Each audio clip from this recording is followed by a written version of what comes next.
बिस्मिल्लाहिर्रहमानिर्रहीम। अस्सलाम वालेकुम स्टूडेंट्स। आज के इस लेक्चर में बुक 1 से हम डिस्कस करने जा रहे हैं unit God be praised by Ahmad Nadeem Qasmi, और उसके साथ ग्रामर सेक्शन से आज हमारी एप्लीकेशन होगी, application for refund of library security. Move करते हैं आज के फर्स्ट टॉपिक की तरफ, जो कि हमारा लेसन गॉड बी प्रेज्ड। इसमें मेन करेक्टर्स है गॉड बी प्रेज्ड, इसका मतलब होता है शुक्र है खुदा का, यानी अल्लाह का शुक्र है। एक बड़ी घरेलू सी कहानी स्टोरी हमें यहाँ पे देखने को मिलती है कि एक कॉमन सी आम जो फैमिली होती है, जो आम जिसकी फाइनेंशियल कंडीशन इतनी स्ट्रॉन्ग नहीं होती, उनका तर्ज ज़िंदगी क्या होता है, उनकी रिहाइश किन किन मजबूरियों का, परेशानियों का सामना करना पड़ता है, और वो फैमिली किस तरह से सर्वाइव करती है। मेन कैरेक्टर यहाँ पर हमें नज़र आता है मौली अबुल बरकात, और जिसका उर्फ नाम था अबुल, यानी कि इलाका इसको अबुल के नाम से जानता था, और रियल नेम इसका था मौली अबुल बरकात। और ज़ेबुन्नसा इसकी वाइफ है, यानी ये कपल हस्बैंड वाइफ यहाँ पे नज़र आ रहे हैं, मौलवी अबुल बरकात और ज़ेबुन्नसा। बाय प्रोफेशन मौलवी अबुल बरकात, जैसे कि नाम से भी ज़ाहिर है मौलवी है, इमाम मस्जिद, एक मस्जिद के अंदर। शादी से पहले यही मौलवी अबुल बड़ी ठाट बाट की लाइफ गुजार रहा था, और यानी कि अच्छे कपड़े पहनने, उसके बाद खुशबूदार तेल का इस्तेमाल करना, और साथ में हाथ में दोनों साइड हाथों के ऊपर 5 उंगलियों के अंदर रिंग्स पहनता होता था, और उसके पास चलने वाली एक स्टिक होती थी, और खुशबू इतनी अच्छी इस्तेमाल करता था कि जब भी किसी मोहल्ले से गुजरता, किसी जगह से गुजरता, तो उसके गुजरने के बाद भी खुशबू जो थी वो गलियों के अंदर मौजूद रहती। बड़ी ठाट बाट वाली लाइफ चल रही थी। ईद के मौके पर 100 से 150 रुपया इकट्ठा होता, तो उसमें से चंद एक रुपये, यानी कि उसके लिए कलेक्शन होती मौलवी के लिए, तो उन पैसों में से चंद एक पैसे निकालता, और निकाल के गांव के गरीबों ज़रूरतमंदों में तकसीम कर देता। और क्या नाम है, वो गरीब और ज़रूरतमंद लोग उसका शुक्रिया अदा करते, तो आगे से हमेशा कहा करता था कि मेरा शुक्रिया अदा मत करो, उस अल्लाह का शुक्रिया अदा करो जिसने मुझे इस काबिल बनाया कि मैं आपकी मदद कर सकूँ, यानी आपके काम आ सकूँ। यही मौलवी अबुल जो पैसे भी लोगों के अंदर बांटता हुआ दिखाई दे रहा है, लाइफ भी बहुत अच्छी चल रही है। इसकी शादी होती है, और वाइफ का नाम है ज़ेबुन्नसा। तो इसकी पहली बेटी जब पैदा होती है मेहरुन्निसा, तो शादी के ऊपर भी अखराजात, और उसके बाद जब इसकी पहली बेटी पैदा हुई मेहरुन्निसा, तो उस वक़्त भी सूरत हाल थोड़ी सी, यानी फाइनेंशियल कंडीशन इसकी थोड़ी सी टफ़ हो चुकी है, और अब ख़र्चा वही मौलवी अबुल जो ईद के मौके पर गरीबों ज़रूरतमंदों में तकसीम भी किया करता था, पान भी खाता था, उसके अलावा खुशबूदार तेल का इस्तेमाल करता था बालों के लिए, और अच्छे कपड़े पहनता था, वही मौलवी अबुल ने अब क्या करना शुरू कर दिया, बचत करना शुरू कर दिया, यानी ताकि अपनी जो पैदा होने वाली बेटी है मेहरुन्निसा, उसके अखराजात पूरे कर सके, उसके लिए जूतों का इंतज़ाम कर सके, उसके लिए कपड़ों का इंतज़ाम कर सके। तो पहली बेटी के पैदाइश के साथ ही उसने वो जो पान खाने वाला सिलसिला था वो तर्क कर दिया। उसने, यानी उसने कसम खा ली कि आज के बाद ही पान नहीं खाऊंगा, बल्कि क्या करूंगा, जितना खर्चा मैं इस पर करता था वो सेव करूंगा ताकि मेरे बच्चों के काम आए। और यानी अब हमें यहाँ पे नज़र आ रहा है पहले वाली लाइफ का और बाद वाली लाइफ का कंपैरिजन भी यहाँ पे नज़र आएगा। मेहरुन्निसा के बाद उसकी बेटी पैदा हुई ज़ब्दन, और उसके बाद शमसन, और उसका एक बेटा पैदा हुआ आरिफ, और सबसे छोटी बेटी उम्दतुन्निसा। उम्दतुन्निसा जब पैदा हुई उसकी आखिरी बेटी, तो इसकी पैदाइश के साथ ही ये जूते वाले के पास गया इसके जूता लेने के लिए। तो जूते वाले ने इससे कहा कि जूता चाहिए छोटे बच्चे का, तो जूते बनाने वाले ने, शू मेकर ने उसको प्राइस बताई 6 रुपये कि 6 रुपीज़ का मिलेगा। उसने बोला कि अभी कुछ साल पहले ही तो मैंने बड़ी बेटी के लिए जूता आपसे लिया था, और तब तो आपने मुझे 1 रुपये का दिया था, और अब आप 6 रुपये कह रहे हो। तो उसने बोला कि मौलवी साहब, चमड़े की कीमतें बहुत बढ़ गई हैं, लेदर की कीमतें जो वो आसमानों को आज से छू रही हैं, इस वजह से मेरी अपनी लागत इस पे 5 रुपये 12 आने हैं, और मैं सिर्फ आपसे कुछ पैसे प्रॉफिट वसूल कर रहा हूँ आपकी खातिर। यानी वो गांव के अंदर, चूँकि सब लोग जानते थे, जामा मस्जिद का इमाम था। तो उस शू मेकर ने कहा कि मौलवी साहब, अगर आप मुझे प्रॉफिट नहीं देना चाहते तो मेरी जो लागत आई है 5 रुपये 12 आने, वही मुझे पे कर दें, क्या नाम है, मैं आपसे प्रॉफिट वसूल नहीं करूंगा। लेकिन अगर आपकी जगह पे कोई और बंदा होता, तो यही जो नर्म व राज़िक जो इतना प्यारा शूज़ जो जूता बनाया हुआ है, इसके मैं आसानी से अगले बंदे से 10 रुपये तक कमा सकता था, 10 रुपये ले सकता था। आपके लिए 5 रुपये 12 आने। मौलवी वैसे छोड़ के घर वापस आया, बेगम के साथ आके मशवरा किया, और फाइनली 5 रुपये 12 आने में अपने छोटी बेटी के लिए उसने जूता परचेज़ कर लिया। अब मौलवी की लाइफ थोड़ी चेंज होना शुरू होगी, क्योंकि अब बच्चों की ज़िम्मेदारियां बहुत ज़्यादा, इनके खाने के अखराजात, इनके पहनने के अखराजात, और इनकी स्कूलिंग, ये सारे खर्चे जो थे अब इस तरह बढ़ने शुरू हो गए थे कि मौलवी जो था वो अक्सर औकात परेशान दिखाई देता था। अब आहिस्ता आहिस्ता क्या हुआ कि मौलवी क्या नाम है, नमाज़ पढ़ाते हुए भी मौलवी अबूल जो था वो भूलना शुरू हो गया। बाज़ औक़ात एक ही सूरत को एक ही रकत के अंदर 2 दफ़ा पढ़ जाता, बाज़ औक़ात रकत का ख्याल न रखता, यानी भूल जाता था नमाज के अंदर। और उसी गांव के अंदर, जिस गांव का ये मौलवी इमाम मस्जिद था, गांव के अंदर एक चौधरी था, चौधरी फतेहदाद। ये गांव का चौधरी भी था और ये मौलवी के बड़ा क्लोज भी था और मौलवी का ख्याल भी रखता था। एक तो चौधरी फतेहदाद के घर से हर जुमेरात की जुमेरात मौलवी के लिए खाना भी आता था, और इसके अलावा बाकी जितने भी अहम इवेंट्स आते, चौधरी फतेहदाद ख़ास ख्याल रखता था मौलवी का। साल में एक दफ़ा जब कटाई होती तो कटाई के मौके पर भी वो क्या करता, मौलवी के घर में कपड़े भेजता मौलवी के लिए और उसकी पूरी फैमिली के लिए, यानी कि हर मौके पर कोशिश करता मौलवी की फैमिली का ख्याल रखता था।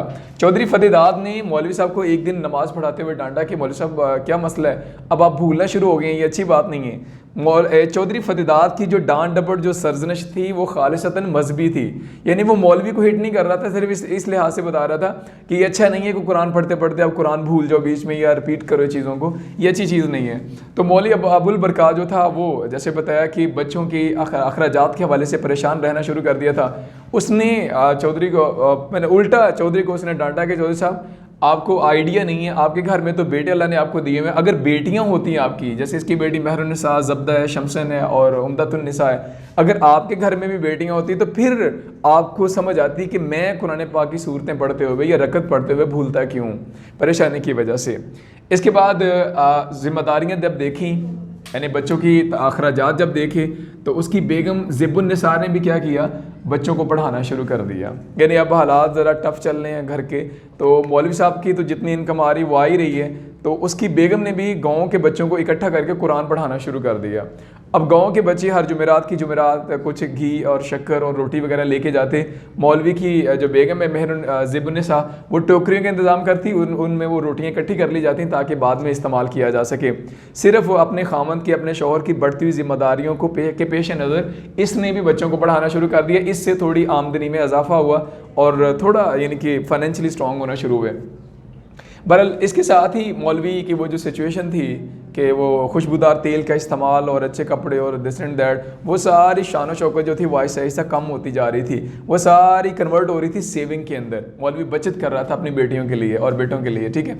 अब चौधरी फतेहदाद से एक दफ़ा उसने क्या नाम है, एक दिन यानी जब चौधरी फतेहदाद की और उसकी बातचीत हुई थी कि आप भूल क्यों रहे हैं, ये है वो है, तो उसी दिन ही शाम के टाइम मगरिब की नमाज के बाद उसने क्या किया, चौधरी फतेहदाद से डिस्कस किया कि चौधरी साहब मेरी बड़ी बेटी जो है वो बड़ी हो रही है, 16 साल के करीब उसकी एज पहुँच रही है, तो अगर कोई अच्छा मुनासिब सा रिश्ता मिल जाए तो चलो ये है कि मेरी ज़िम्मेदारी पूरी हो जाएगी, मेरी परेशानी में थोड़ी सी कमी हो जाएगी।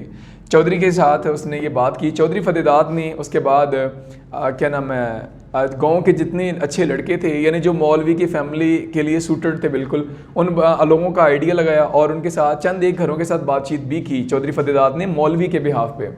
अभी चौधरी फतेहदाद ने सिर्फ बात ही की थी और लोग चौधरी की बात सुनते भी थे और मानते भी थे, लेकिन जब पूछा जाता था कि किसकी बेटी के लिए आप यानी बात कर रहे हैं, और जब गांव वालों को बताया जाता था कि बेटी मौलवी अबुल बरकात की है, तो फ़ौरन लोग इस रिश्ते से हाथ पीछे कर लेते थे। उसकी रीज़न लोगों को मालूम था कि मौलवी की कंडीशन फाइनेंशियली इतनी स्ट्रॉन्ग नहीं है और ये बेटी को कुछ हेज़ में कुछ भी देने वाला नहीं है, तो इस वजह से लोग बात से पीछे हट जाते थे।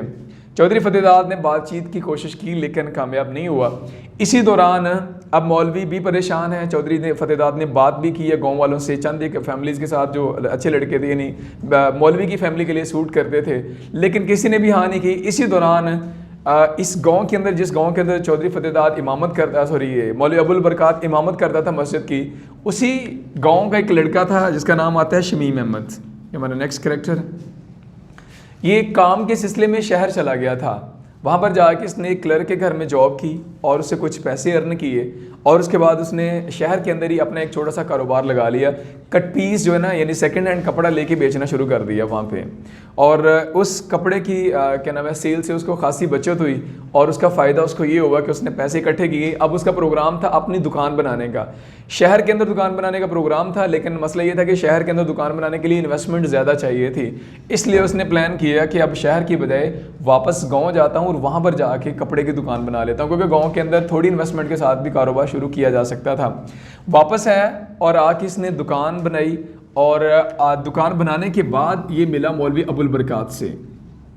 मौलवी अबुल बरकात इसका उस्ताद भी था, यानी कुरान भी पढ़ा था। ये शमीम अहमद का जो वालिद था जिसका नाम हाफिज़ आता है लहसन के अंदर, हाफिज़ अब्दुल रहीम, इसका जो वालिद था शमीम अहमद का, वो मौलवी अबुल बरकात का अच्छा दोस्त था और शमीम अहमद मौलवी अबुल बरकात का स्टूडेंट भी था। मौलवी अबुल बरकात से दुकान बनाने के बाद रिक्वेस्ट की कि प्लीज़ आप मेरी दुकान की सेरेमनी करें, ओपनिंग सेरेमनी, यानी आपके हाथों से मैं इफ्तिताह करवाना चाहता हूँ। उसकी वजह एक आप मेरे उस्ताद भी, और दूसरा हाफिज़ अब्दुल रहीम जो शमीम अहमद का वालिद था उसकी डेथ हो चुकी थी, और दूसरा ये भी है कि आप मेरे वालिद के अच्छे दोस्त थे। इस वजह से भी मौलवी अबुल बरकात को जो ही उसने ये क्या नाम है ऑफ़र की कि आप ओपनिंग सेरेमनी करें मेरी क्या नाम दुकान की, तो मौलवी अबुल बरकात घर आया, अपनी बीवी ज़ेबुन्निसा से बातचीत की कि क्या नाम है ओपनिंग सेरेमनी इस तरह मुझे इनविटेशन मिला है तो करनी चाहिए या नहीं करनी चाहिए। उसकी वजह जिसने इफ्तिताह करना है उसने पहली ख़रीदारी भी करनी होती है उसी जगह से, तो अब ख़रीदारी कैसे करनी है। तो ज़ेबुन्निसा ने उसे हौसला दिया कि कोई बात नहीं, आप परेशान क्यों हो रहे हैं, हमारे पास वो जो मनी बॉक्स है उसको निकालते हैं, उसमें कुछ पैसे होने, आप ले जाना, चलो कोई चीज़ वहाँ से परचेज़ कर लेना, ख़रीदारी कर लेना। और दूसरा, जब गाँव वालों के सामने आप पहली ख़रीदारी करोगे तो ये एक अच्छा इंप्रेशन होगा, गाँव वालों को ये नहीं लगेगा कि इनके पास कुछ है ही नहीं देने के लिए, तो शायद हमारी बेटी की क्या नाम कहीं ना कहीं पे एडजस्टमेंट हो जाए अच्छी। ज़ेबुन्निसा ने फ़ौरन ही मनी बॉक्स निकाला और मनी बॉक्स जब उसको तोड़ा गया उसमें से पैसे निकाले गए तो टोटल निकले 43 रुपीज़, 43 रुपये निकले उसमें से। मौलवी ने वो 43 रुपीज़ जेब में डाले, दुकान पे चला गया शमीम अहमद की, और ओपनिंग सेरेमनी के लिए सबसे पहले वो तिलावत कुरान पाक की गई, वही जो रस्म होती है जो कस्टम्स हैं, तिलावत कुरान पाक की गई, उसके बाद ट्रांसलेशन की गई, उसके बाद गांव वालों के सामने रिबन कटिंग सेरेमनी हुई और साथ ही लोगों ने क्लैप किया। हजूम इकट्ठा हुआ था उसकी दुकान के बाहर, क्योंकि उसने अंदर दुकान का सेटअप बड़ा खूबसूरत लगाया हुआ था, बड़े कलरफुल डिस्प्ले था उसकी दुकान के अंदर, जो कपड़े लटकाए हुए थे उसने। मौलवी साहब दुकान के अंदर एंटर हुए और शमीम अहमद ने बिस्मिल्लाह कहते हुए अपना वो गज़ उठाया और मौलवी साहब से कहा कि मौलवी साहब आपने आज ओपनिंग सेरेमनी भी की और आज आप मेरे पहले गाहक हैं, तो आप बिस्मिल्लाह करें और आज पहली ख़रीदारी करिए मेरे दुकान से।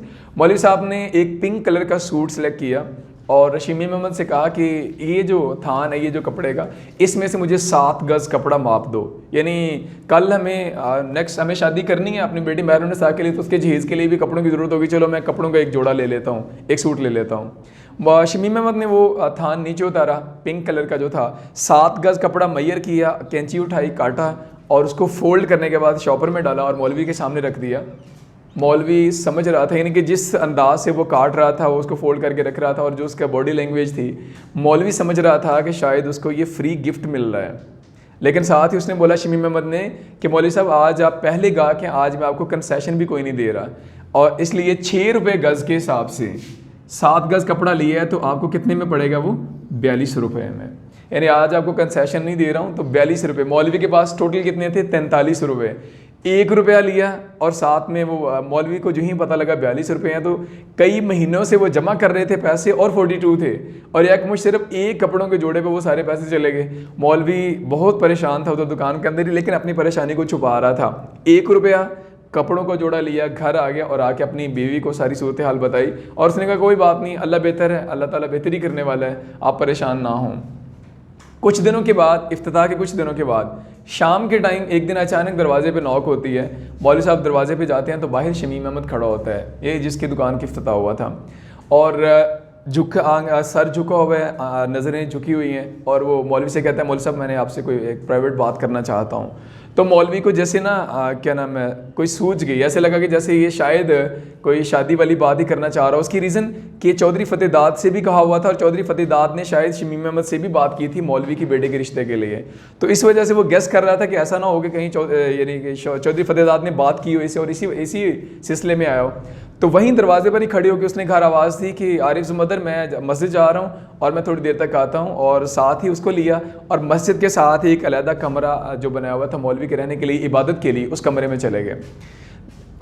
कमरे के अंदर जो मौजूद था दिया उसको जलाया गया, मौलवी बैठ गया, सामने शमीम अहमद बैठा हुआ है। अब मौलवी भी बैठा हुआ है और नर्वस है, और शमीम अहमद उससे भी ज़्यादा नर्वस दिखाई दे रहा है, बात नहीं से करना आ रही। बिल आखिर वो बात करनी शुरू करता है और बताता है कि मौलवी साहब बात इस तरह से है कि ये बात तो मेरी माँ को करनी चाहिए थी, लेकिन आपको पता है कि मेरी वालदा की तबीयत ठीक नहीं है और वालिद साहब मेरे ज़िंदा नहीं, हयात नहीं, इसलिए मुझे खुद चल के आना पड़ा।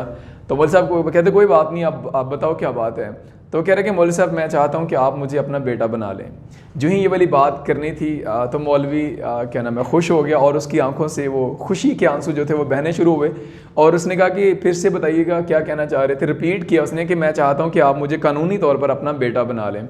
तो शमीम अहमद का यही कहना था, मौलवी ने उठ के उसको वार्मली हग किया और आंखों से आंसू भी जारी थे, फ़ौरन मस्जिद से भागा। आज शमीम अहमद अपने घर चला गया और उससे पहले उसने शमीम अहमद को कहा कि बिल्कुल कोई शक नहीं है, बेटियां होती ही इसके लिए, शादी के लिए, और मुझे खुशी होगी कि अगर मेरा दोस्त जो था हाफिज़ अब्दुर्रहीम, उसका बेटा मेरा भी बेटा होगा तो मुझे इससे ज़्यादा खुशी नहीं होगी। तो मौलवी फ़ौरन भागा घर और आते ही बड़े जोश के साथ और बड़े वो सनसनीखेज़ अंदाज के अंदर मौलवी ने बेगम को बुलाया, अंदर बेगम को बिठाया और उससे सारी वो बात बता रहा था। इतने में महरुन्निसा भी कमरे के अंदर एंटर होती है, लेकिन जो ही उसे आइडिया होता है कि बात शादी की हो रही है तो फ़ौरन वो भी शर्माते हुए भाग जाती है कमरे से बाहर, कस्टम जैसे देहातों के अंदर दिखाया जाता है। तो मौलवी अपनी बेगम को कह रहा है कि इस तरह शमीम अहमद ने हाँ कर दिया और इससे बेहतर रिश्ता पूरे गाँव में नहीं है कि नया बंदा है और क्या नाम है, नया कारोबार है इस बंदे का और अच्छा है, ओबीडियंट है, यानी सारी अच्छी क्वालिटीज़ इसमें हैं और ये बड़ी खुशी वाली बात है। इसके साथ ही शमीम अहमद के घर भी तैयारियां शुरू हो गई शादी की और मौलवी के घर भी शादी की तैयारियां शुरू। मौलवी के घर के अंदर शाम के टाइम मोहल्ले की कुछ ख़वातीन, कुछ लड़कियां इकट्ठी होती हैं और महरुन्निसा के साथ बैठ जाती हैं और कुछ आम से जो गाने होते हैं जो अक्सर शादी ब्याह के मौक़ों पर गाए जाते हैं वो गाने गाए गए, लेकिन और साथ में ढोलकी या कुछ इस तरह की चीज़ों का, म्यूज़िकल इंस्ट्रूमेंट का इंतज़ाम नहीं था क्योंकि आफ्टर ऑल वो मौलवी का घर था। लेकिन शमीम अहमद के घर में तैयारियां बड़े ज़ोर शोर से जारी थी और जिस तरह से वो चाहता था वो तैयारी कर सकता था। और इसी दौरान, तैयारियों के दौरान ही एक दिन चौधरी फतेदाद आता है और आके वो मौलवी को एक गिफ्ट देता है, एक वो कॉटन बैग देता है और कहता है कि ये मेरी तरफ से मेरी बेटी को गिफ्ट कर देना, यानी अपनी बेटी महरुन्निसा के लिए। मौलवी घर जाके जो ही उसको खोलता है तो उसके अंदर गोल्ड पेंडेंट्स होते हैं, सोने के झुमके होते हैं और कुछ पैसे होते हैं उसके अंदर, जिसके अंदर वो रस्मन लपेटा होता है। तो साथ ही बाकी गाँव वालों ने भी मौलवी की हेल्प की, किसी ने कोई चीज़ लेके दी। फाइनली तैयारियां मुकम्मल हो गई और वो शादी वाला दिन आ पहुंचा और बारात बड़े धूमधाम के साथ आई और निकाह की सेरेमनी हुई और उसके साथ ही रुखसती वो होती है। और रुखसती के बाद, अपनी बेटी को रुखसत करने के बाद, ये सारा सीन ओवर होने के बाद मौलवी घर वापस आता है और आके कमरे में बैठ जाता है अपने। जो ही वो कमरे में बैठा होता है तो मौलवी की आंखें भी रेड होती हैं और उसका नाक जो है वो भी रेड हुआ होता है, यानी रोने की वजह से, परेशानी की वजह से, बेटी को अलविदा करने की वजह से। तो कमरे के दरवाजे के पीछे उसकी बेटी जब्दा भी खड़ी होती है और वो भी रो रही होती है, ठीक है, अपनी बहन को अलविदा करने के बाद। तो मौलवी क्या नाम है, उसकी बेगम आती है वहाँ पर और वो पूछती है कि क्या वजह है। तो कह रही कि देखो, महरुन्निसा के बगैर आज हमारा घर कितना सूना सूना लग रहा है, यानी वो फॉर्मल सी डिस्कशन या जैसे आम माहौल हमें देखा जाता है देहातों के अंदर, वो चीज़ दिखाई हुई है कि हमारी बेटी के बगैर कितना घर सूना सूना, उदास उदास लग रहा है। तो साथ ही दरवाजे के पीछे से जब्दा भी निकल आती है और वो भी हाँ में हाँ मिलाती है कि हाँ देखो ना, कितना अजीब सा लग रहा है कि हमारी बहन नहीं है महरुन्निसा घर के अंदर। तो साथ ही मौलवी अपनी बेटी की तरफ देखता है, जब्दा की तरफ, और वो कह देता है कि मुझे लग रहा है कि अब जब्दा भी हमारी जवान हो गई है, यानी अब इसकी भी शादी का बारे में हमें सोचना चाहिए। और इसके साथ ही उसके चंद दिनों के बाद गाँव के अंदर प्राइमरी स्कूल खुल जाता है, एक गवर्नमेंट की तरफ से ऐलान होता है, प्राइमरी स्कूल खुलते हैं और उसके बाकी बच्चे जो होते हैं वो भी उसी प्राइमरी स्कूल के अंदर तालीम हासिल करनी शुरू कर देते हैं। और जो मौलवी साहब होते हैं उसकी लाइफ भी थोड़ी सी मुतवाज़न हो जाती है। उसकी वजह एक बड़ा जो था परेशानी मौलवी की, वो ख़त्म होती है, जिसकी वजह से मौलवी की लाइफ जो वो थोड़ी सी बेहतर हो जाती है पहले की और परेशानी के अंदर कमी आ जाती है। और एंड पे राइटर हमें बताता है अहमद नदीम कासमी की अल्लाह ताला का शुक्र है, गॉड बी प्रेज्ड, अल्लाह ताला का जितना शुक्र अदा किया जाए कम है कि मौलवी अबूल जैसी गुनहगार, और यानी अपने आप को मौलवी अबूल खुद कहते हैं इस लेसन के अंदर कि मेरे जैसे गुनहगार बंदे जो हैं वो कितनी शान के साथ अल्लाह ताला ने उनको ज़िंदगी दी हुई और कितनी इत्मीनान के साथ अपनी ज़िंदगी गुजार रहे हैं और उनकी परेशानियां भी अल्लाह की ज़ात खुद ब खुद हल करी जा रही है। तो ये अल्लाह ताला का ख़ास शुक्र ही है कि हम जैसे नादान और हम जैसे कमज़ोर और जो नातवा बंदे हैं उनकी भी मान रख लेते हैं, उनको भी अल्लाह ताला सुकून और इत्मीनान की ज़िंदगी दे देता है।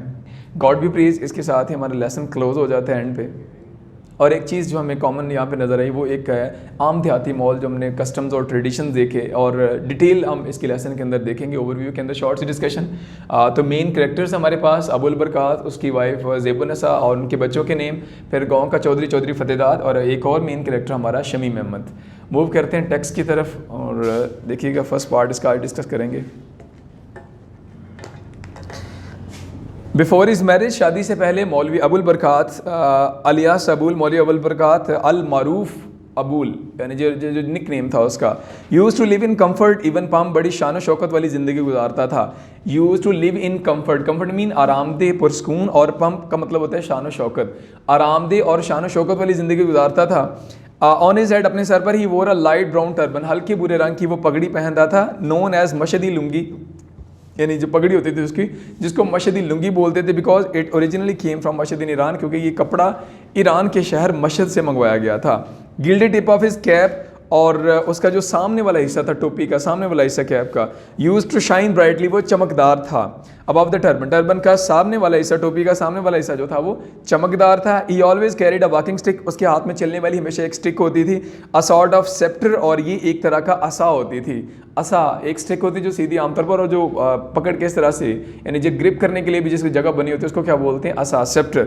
और ये एक तरह के असा की तरह थी with decorative bands of brace and guild, और इसके ऊपर पित्तल और गिल्ड से इसको सजाया गया था, यानी इसको कलरफुल किया था, इसके रिंग चढ़े हुए थे इसके ऊपर। फॉर हिज हेयर, और बालों के लिए ही यूज्ड फ्रेग्रेंट ऑयल, खुशबूदार तेल लगाता। इट्स स्वीट पंजेंट स्मेल, और इसकी तेज खुशबू लिंगर्ड, बाकी रह जाती, इन द विलेज लेन्स, गाँव की गलियों के अंदर। When ever he walk through them, जब कभी वो गुजरता, जब कभी मौलवी गलियों में से गुजरता तो इस तेज़ खुशबू जो लगाता था उसकी खुशबू गलियों के अंदर बाकी रह जाती। Volleyball had slightly bulging eyes, अब यहाँ पर उसकी डिस्क्रिप्शन दी जाएगी, फिजिक बयान की जाएगी इस बारे में। वॉलीबॉल की आंखें कुछ उभरी हुई थी। ऑन हिज फिंगर ही वोर सिल्वर रिंग्स, और उंगलियों पर वो चांदी की अंगूठियां पहनता, विद लार्ज टर्की स्टोन, जिनके ऊपर बड़े फिरोजा पत्थर लगा होता था। These rings came of his fingers 5 times a day, और ये उंगलियां यानी अंगूठियां जो थी वो दिन में 5 दफ़ा उसको उतारा जाता, बिफोर अब्लूशन, वजू से पहले। And yet no change was ever observe in order in which they were worn, और दोबारा से वापस पहनी जाती, लेकिन ऐसा कभी नहीं हुआ कि उसके अंदर कोई तब्दीली आई हो, यानी किसी और उंगली की अंगूठी किसी और उंगली में पहनी गई हो, ऐसा कभी नहीं हुआ। बड़े तरतीब के साथ आराम से वो अंगूठियाँ दोबारा वजू के बाद पहन लेता था। एवरी ईद, हर ईद के मौके पर, आफ्टर सरमन, खुतबे के बाद, when ever the cotton bag containing 150 to 200 rupees, कि जब उसके पास एक बैग उसके सामने रखा जाता है 150 से 200 रुपये वाला, यानी 150-200 रुपये इकट्ठा हुआ था फ्रॉम डिवोटीज़, उसके मानने वालों से। Happen to fall with the third, और बड़ी आवाज़ के साथ, ख़ास आवाज़ के साथ उसके सामने रखा जाता। He distributed 40 to 50 rupees in the presence of the worshipper among the needy and poor, और उस बैग में से 40 से 50 निकालता और गाँव के ज़रूरतमंदों और जो क्या नाम है गरीब गुरबा लोग, उनमें 40 से 50 रुपये बांट देता था। आफ्टर ईच सच एक्ट, और ऐसे हर काम के बाद ही यूज टू से, वो कहा करता था, please don't pray for me, मेरे लिए दुआ मत करो। Remember the benevolent Allah almighty, Allah ताला की ज़ात को, जो ताकतवर ज़ात है, उसको हमेशा याद रखो। If he creates insect in stone, अगर वो पत्थरों में कीड़े पैदा कर सकता है, he supplies their food there too, तो वहाँ पर वो उनके खाने का इंतज़ाम भी कर सकता है। प्लीज़ डोंट ब्लेस मी, मेरे लिए दुआ ना करें। What has he not blessed with me with, कौन सी ऐसी चीज़ है जो उसने मुझे अता नहीं की। हेल्थ, सेहत दी, पीस ऑफ माइंड, ज़हनी सुकून दिया, फ्रीडम फ्रॉम केयर, और परेशानियों से आज़ादी दी। I have everything one can desire, मेरे पास वो सब कुछ है जो जिसकी इंसान ख्वाहिश कर सकता है। I don't need anything more from his unlimited treasures, मुझे उसके लामहदूद ख़जानों में से, ऑफ डिवाइन ब्लेसिंग, इल्हामी रहमतों के लामहदूद ख़जानों में से मुझे कुछ नहीं चाहिए। Like the children who came in quick succession, उन बच्चों की तरह जो अचानक जल्दी से बड़े हो जाते हैं। The time too had change fast, वक्त भी बड़ी तेज़ी से बदल गया। Pair of shoes for his first born Mehrunnisa had cost 1 rupees, पहली बेटी पैदा हुई और जूते लेके आया चमड़े के और 1 रुपया कीमत अदा की। फॉर हिज यंगेस्ट डॉटर, और सबसे छोटी बेटी, he was no asked to pay for 6 rupees, और अब उसे कहा जा रहा था कि वो कितने अदा की, एक जोड़े के लिए 6 रुपये। वैन ही कंप्लेंट, जब उसने शिकायत की, द शू मेकर सेड, जूते बनाने वाले ने कहा, Maulvi ji I don't charge more for your sake, मैंने सिर्फ आपकी वजह से ज़्यादा पैसे डिमांड नहीं किए। Had it been someone else, अगर कोई और होता, I could easily have wangled 10 rupees, तो मैं आसानी से 10 रुपये हथिया सकता था, यानी आसानी से उसको सुना के बातें मैं 10 रुपये ले लेता। The cost of leather has gone sky high, आसमान तक बुलंद हो गई हैं चमड़े की कीमतें।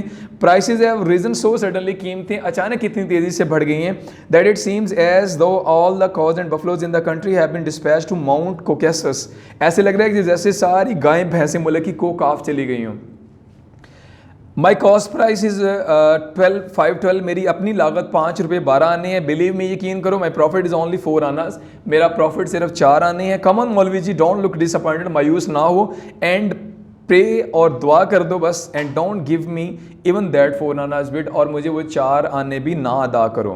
आई will charge only what I have spent for these dainty shoes, इन नर्मो नाजुक जूतों को बनाने पर जितना मेरा खर्चा आया मुझे उतने पे कर दो। इफ़ आई एम लाइंग, अगर मैं झूठ बोलूँ, the curse of Allah be on me, Allah का गज़ब मेरे पर आए। And may I be drowned in some pond, और मैं किसी तालाब में डूब मरूँ। And may I even be deprived of decent burial, और मुझे अच्छा तजहीज़ व तकफ़ीन भी नसीब ना हो। अब ये बातें कौन कर रहा था? शू मेकर कह रहा है मौलवी साहब से, if it were possible to get the necessity of life from the heavens through prayers, अगर दुआओं के ज़रिए आसमानों से चीज़ें मंगवाना मुमकिन होता, Maulvi Abul would have prayed to Allah for a pair of shoes, तो मौलवी अबूल यकीनन आसमान से मंगवाता जूतों का एक जोड़ा फारिज उम्दा, अपनी बेटी उम्दा के लिए, the youngest in the family, ख़ानदान में जो सबसे छोटी थी। यानी दुआओं के ज़रिए अगर पॉसिबल होता कि सारा कुछ पूरा हो जाता, तो मौलवी जो जिसका काम ये था, तो यकीनन वो दुआओं के ज़रिए अल्लाह ताला से जूतों का एक जोड़ा ज़रूर मंगवाता। लेकिन दुआ के साथ साथ कहते हैं दवा भी काम करती है, यानी कि मेहनत भी करनी पड़ेगी, हाथ भी हिलाना पड़ेगा, मूव करना पड़ेगा। एट नाइट, रात के वक्त ही कंसल्टेड हिज वाइफ, उसने अपनी बीवी से मशवरा किया, बट इंस्टेड ऑफ रिप्लाइंग, जवाब देने की बजाय, she silently lifted a corner of the quilt, उसने कंबल का एक कोना उठाया, टू एक्सपोज, दिखाने के लिए, उम्दतुन्निसा स्मॉल बेयर फीट, उम्दतुन्निसा के छोटे नर्म नाजुक पाँव। सीइंग दोज डेंटी फीट, और इन नर्म नाजुक पाँव को देखते हुए Maulvi Abul burst into tears like a child, Maulvi Abul एक बच्चे की तरह फूट फूट कर रोने लगा।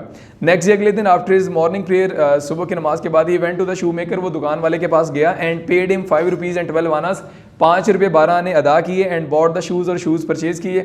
लिविंग इज शॉप, और दुकान से निकलते हुए ही वोड, उसने कसम खाई, with Allah as it witness, Allah को गवाह बनाते हुए, never to use the powder tobacco that he love, कि आज के बाद वो पाउडर्ड टोबैको, तंबाकू, ये जो पिसा हुआ तंबाकू यानी नस्वार, वो कभी इस्तेमाल नहीं करेगा, जो उसे बहुत ज़्यादा पसंद थी। When Mehran reach the age of 14, जब महरन की उम्र 14 साल हुई, Maulvi Abul prayer became intense and prolong, Maulvi Abul की दुआएं लंबी और ज़्यादा शदीद हो गई। इंटेंस, शदीद, एंड प्रोलॉन्ग, और लंबी हो गई। ड्यूरिंग रमज़ान, रमज़ान के दौरान, he led the nightly taraweeh prayer as usual, वो मामूल के मुताबिक नमाज तरावी पढ़ाता था। But the same Maulvi Abul who never had made a single mistake, लेकिन वही मौलवी अबूल जिसने कभी एक भी गलती नहीं की थी, began straying from one surah of the holy Quran to another, वो कुरान पाक की एक सूरा से दूसरी सूरा में भूलना शुरू हो गया। समटाइम बाज़ औक़ात अनकॉन्शियसली, ना चाहते हुए, he repeated the same chapter twice in the same part of the prayer, नमाज के एक ही हिस्से के अंदर वो एक ही चीज़ को, एक ही सूरत को रिपीट कर देता, दोहरा देता। Once when Chaudhry Fatehdad, the member of the district board, Chaudhry Fatehdad जो डिस्ट्रिक्ट बोर्ड का मेंबर था, रिप्रीमेंड हिम, उसे रिप्रीमेंड किया, सरजनिश की, डांट डपट की, फॉर मिस्टेक, गलती पर। Maulvi Abul felt like shouting बैट है, मौलवी अबूल भी वापस उस पर चिल्लाया, और उसे क्या बोला, या वो होल रो ऑफ बॉयज, तुम्हारे घर में तो लड़कों की कतार लगी हुई है। Chaudhary Sahab, had you also been blessed with a daughter, अगर आपकी कोई बेटी होती, then you would understand why I repeat a chapter of the holy Quran twice, तब आपको समझ आती कि मैं कुरान पाक की सूरत को क्यों रिपीट कर देता हूँ, क्यों भूल के उसको दोबारा पढ़ लेता हूँ। But Chaudhry Fatehdad censure was purely religious, लेकिन चौधरी फतेदाद की जो सेंशर थी, यानी उसकी जो डांट डबर थी, वो खालिसतन मजहबी थी, यानी वो डायरेक्ट मौलवी को हिट नहीं कर रहा था, बल्कि क्या कर रहा था, सिर्फ मजहबी लिहाज से उसकी डांट डपट कर रहा था। वाई, क्यों, he was the same rich pious Muslim, क्योंकि ये वही नेक मुसलमान था, हेड ऑफ द विलेज, गांव का सरबराह, who every morning for year, जो कई सालों से हर शाम, हैड बिन सेंडिंग मौलवी साहब होम बेक ब्रेड, मौलवी के घर की बनी हुई रोटियां भी भेजता था, स्मीयर्ड विद घी से चुपड़ी हुई, and an earthen bowl of dal, और दाल का प्याला भी। यानी वही बंदा था, डांटने का मतलब मौलवी को हिट करना नहीं था, सिर्फ मजहबी तौर पर उसने ये बात की थी, क्योंकि ये वही नेक मुसलमान था जो हर शाम कई सालों से मौलवी के घर घी की चुपड़ी हुई रोटियां और दाल का प्याला भी भेज रहा था। He was very regular in his offering, और अपने इस काम के अंदर वो बहुत रेगुलर था, बाकायदा था। If for some reason the daily offering of the evening meal was delayed, और अगर किसी दिन शाम के टाइम, शाम का खाना जो मौलवी के घर जाता था रोज़, अगर वो डिले हो जाता, लेट हो जाता, Chaudhry Fatehdad would carry it himself to Maulvi Abul house, Chaudhary फतेदाद खुद खाना लेके मौलवी के घर आता, and apologize for the delay, और लेट आने पर, देर से आने पर वो माजरत करता, एंड से होकर कहता, आई एम टेरिबली सॉरी मौलवी जी मैं आपसे माजरत करता हूँ, माई वाइफ इज़ अनवेल, मेरी बेगम बीमार थी, so the maid has cook the food, इसलिए नौकरानी ने खाना बनाया, बच्ची ने। He sincerely considered the daily gift to Maulvi Abul a part of his daily worship, Maulvi के घर में खाना भिजवाना वो अपनी इबादत का हिस्सा समझता था। Conscious of ever increasing responsibilities of her husband, और खामद की बढ़ती हुई जिम्मेदारियों को देखते हुए, Zebunnisa too had started teaching young girl of the village the holy Quran, Zebunnisa ने भी गांव की बच्चियों को कुरान पढ़ाना शुरू कर दिया। ऑन थर्सडे, जुमेरात वाले दिन, when each of the girl brought a small portion of sugar and bread, हर लड़की जब कुछ शुगर और साथ में रोटी लेके आती, यानी शक्कर और रोटी लेके आती, Zebunnisa would arrange at least 2 basket, Zebunnisa जुमेरात वाले दिन 2 टोकरियों का इंतजाम कर दी। The small baskets were used to store morsels of home bake bread, घर की बनी हुई रोटियों के ये जो टुकड़े थे, पीसेस, मॉर्सल्स, ये घर की बनी हुई रोटियों के टुकड़े इकट्ठे करने के लिए वो दो टोकरियों का इंतजाम करती। But there was another problem, एक और मसला भी था, beside bread to fill their bellies, पेट को रोटी के साथ भरने के अलावा they also need cloth to cover their body, जिस्मों को ढांपने के लिए कपड़े भी चाहिए थे। यानी चलो इससे खाने का इंतज़ाम तो हो रहा था, एक तो वो चौधरी के घर से खाना आ रहा था शाम के हर डेली, और उसके अलावा जुमेरात की जुमेरात बच्चे भी कोई शक्कर और कोई इस तरह के खाने पीने वाली चीज़ें दे जाते थे। खाने वाला इंतज़ाम तो हो गया था लेकिन कपड़े भी चाहिए थे उन्हें। Chaudhry Fatehdad use to present new cloth to Maulvi Abul once a year after every harvest. हर साल फसल की कटाई के बाद साल में एक दफ़ा मौलवी चौधरी साहब जो थे वो मौलवी के घर कपड़ों के जोड़े भी भेजते। Whenever these cloth came, जब भी कपड़ा घर में पहुंच जाता, a tailoring job would spring up in Maulvi Abul house, spring up in खुलना बन जाना। तो मौलवी अबूल के घर में दर्जी की दुकान खुल जाती, यानी कि जो ही कपड़े आते तो उनकी कटिंग और उनकी स्टिचिंग का काम शुरू हो जाता। घर के जितने बच्चे थे वो इसमें हिस्सा लेते। ज़ेबुन साहब विद असिस्टेंस ऑफ महरन, ज़ेबुन साहब मौलवी की बेगम अपनी बेटी महरन एंड जब्दा एंड शमसन तीनों की मदद के साथ would cut them into smaller outfit for the younger kid, छोटे बच्चों के लिए सूट काटती। If he ever receive some extra money, और अगर कभी कोई अजाफी पैसे मिलते, this bonus would usually be lock up in a tin box, ये जो पैसे होते थे एक छोटे से डब्बे के अंदर महफूज कर लिए जाते। With the passage of time, वक्त गुजरने के साथ, the appetite of the children increase, बच्चों की भूख बढ़ती गई। Maulvi Abul was caught in the wheel of life, Maulvi Abul जिंदगी की मझधार में फंस गया था। And time had not been kind to him, वक्त अब उस पर मेहरबान नहीं रहा था। Hair around his temple had become silvery white, और कनपटियों के इर्द उसके बाल जो थे वो सफ़ेद होना शुरू हो गए। And the grip of his teeth on his gums had for long been loose, और उसके जबड़ों की जो मजबूती थी वो भी ढीली होना शुरू हो गई थी। And but his voice remained resonant, लेकिन आवाज़ गूंजदार थी।